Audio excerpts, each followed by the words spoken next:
You are at Rants Incorporated, where I rant about whatever my $10 a month plus patrons want me to rant about. You can get one of these by being one of those. This one is for Pavel Golden, who says, rant about Western localizers changing the lines into random West politics bullshit in dubs. I think that things like making Lukoa and Kobayashi from Dragon Maid of all people spout feminist jargon are total professional inadequacy regardless of one's political standing. What do you think? Absolutely agree. And I have to explain why. Because it's not about the politics themselves or having the characters share those opinions necessarily. It's about the use of jargon, because jargon comes from communities. It comes from specific places and backgrounds. And I think that a lot of these people who write this stuff into these dubs, they are in such an insulated sphere that they basically have such an us versus them mentality, that they basically think that everybody either uses the same terminology they do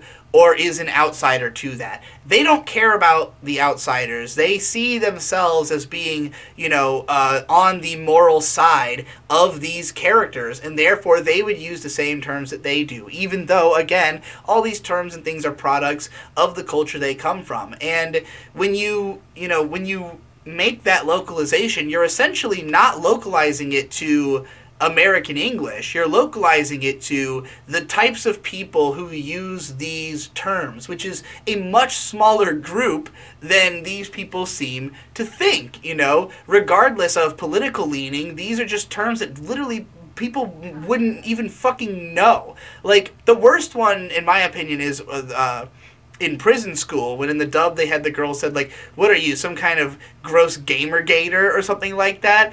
And it's like, not only was Gamergate obviously a place and time event, something that, only mattered for like a year out of all time. Not only that, but it's incredibly localized to English-speaking Twitter of, just feminists and gamers. And by gamers I mean right-wing gamers, essentially. So, just a battle in a subset of Twitter that, from the perspective of the people within it, must have looked incredibly massive because they live their whole lives on social media and are completely out of touch with the rest of the fucking world, including most of the people who watch anime who are not on social media, who have no fucking conception of Gamergate or give a single fuck about it. And you're putting that into a show where it has absolutely no relationship to the culture that the show is set within, Localization should be about making it easier for us to understand and relate to, not about literally changing it into something different from what it is, which something like that edit does. So, yes, I absolutely agree that it's fucked up when they do shit like that. You can obviously find more elegant ways to translate these lines that aren't so specific to such insular communities and points in time.